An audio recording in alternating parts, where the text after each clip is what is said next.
नीट paper फुटी विरोधात राज्यभर आंदोलन सुरू आहे आणि तीच ही दृश्य आपण सध्या पाहतोय। बऱ्याच ठिकाणी राज्यभरातून नीटच्या पेपर फुटी विरोधात हे आंदोलन सुरू आहे। दिल्लीतल्या जंतर मंतरवर सुद्धा हे आंदोलन सुरू आहे आणि हे दोन्ही ठिकाणी आपण पाहतोय राष्ट्रवादी शरदचंद्र पवार गटाचं हे आंदोलन आहे आणि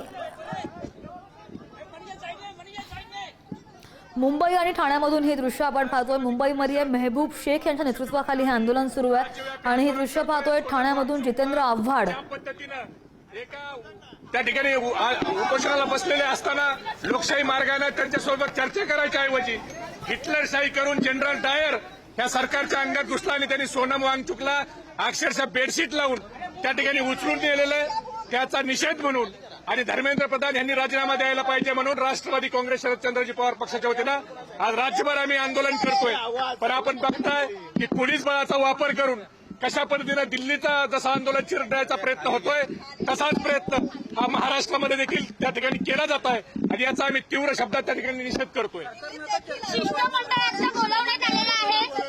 मला वाटतं शिष्टमंडळाची बोलून चर्चा ही सोनम वांगचुकला उचलायच्या अगोदर करायला पाहिजे होती। 20 दिवस सोनम वांगचुक तिथं बसले, सरकार काय झोपा काढत होतं का? आज ज्या वेळेला जंतर मंतरमध्ये आणि दिल्लीमध्ये 10 लाखाच्या पेक्षा जास्त विद्यार्थी आलेत, देशभर विद्यार्थी आंदोलन करतात, त्यावेळेला या हिटलरशाही सरकारला जाग आली। ही जाग जर त्यांनी अगोदर दाखवली असती तर अधिक बरं झालं असतं।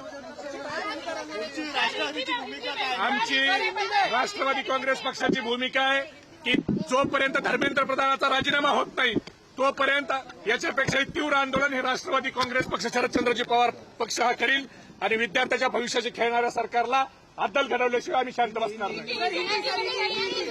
आपने देखा कि जिस तरह से सोनम वांगचुक जी 20 दिन से अनशन पर थे, इस हिटलरवादी सरकार ने उनसे बातचीत की नहीं। संविधान में प्रावधान है अनशन करने का, आंदोलन करने का। और